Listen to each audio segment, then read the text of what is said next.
చెప్పు చెప్పు. అదే భీమాను పట్టుకున్నారంట. వాళ్ళు ఏం అమ్ముకునే వాళ్ళు కాదు, ఏం కాదు వాళ్ళు. మా ఎస్సీలే వాళ్ళు చాలా పేదవాళ్ళు అన్న వాళ్ళు. వీళ్ళు ఏం చేశారో పోలీస్ స్టేషన్కి వచ్చినారు. పోలీసు వాళ్ళు రాత్రి పట్టుకున్నారు అంటారు కదా. పోలీస్ స్టేషన్కి వచ్చి అడిగినారు, మనం పట్టుకోలే కదా భీమ్ అంటే. ఎవరు పట్టుకున్నారంటే ఇట్లా ఇట్లా అని చెప్తున్నారు. ఎవరు పట్టుకున్నారు భీము? మనలో తీసుకున్నారంట చూడను. నీ పేరు చెప్పినారంటనా. బియ్యం పట్టుకుని ఎవరు? అనా ఎవరు బియ్యాన్ని పట్టుకుని ఉండేది ఎవరు? మనలోనంటనా పంపపతి అబ్బాయి అంట. మీ అబ్బాయి అంట. ఏం జరిగింది అన్నా ఆటోలోనా భీము ఇసులోనా వాళ్ళ బిడ్డ ఇంట్లో నుండి భీము తీసుకుపోతున్నారు ఊరికి.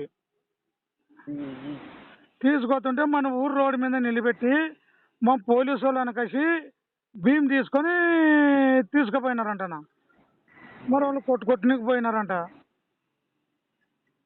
అదే టౌన్ లోనా? కాదనా మన ఊర్లోనే.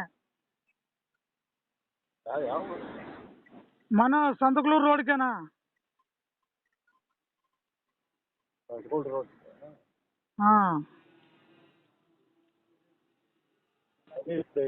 ఏం చెప్పాలి అసలు? అదే వాళ్ళు పేదవాళ్ళ భీము. భీమ్ ఏమి ఇప్పుడు మనం ఎస్ఎస్ఆర్ గారు ఫోన్ చేసిందంట వాళ్ళకి. మనం పట్టుకోలే కదా భీము. వాళ్ళ భీము వాళ్ళకి ఇచ్చేదండి అన్నారంట. అనా మాట్లాడతా. అదే మాట్లాడి నాకు ఆ విషయం ఇప్పుడు చెప్పనా ఫోన్ చేసి.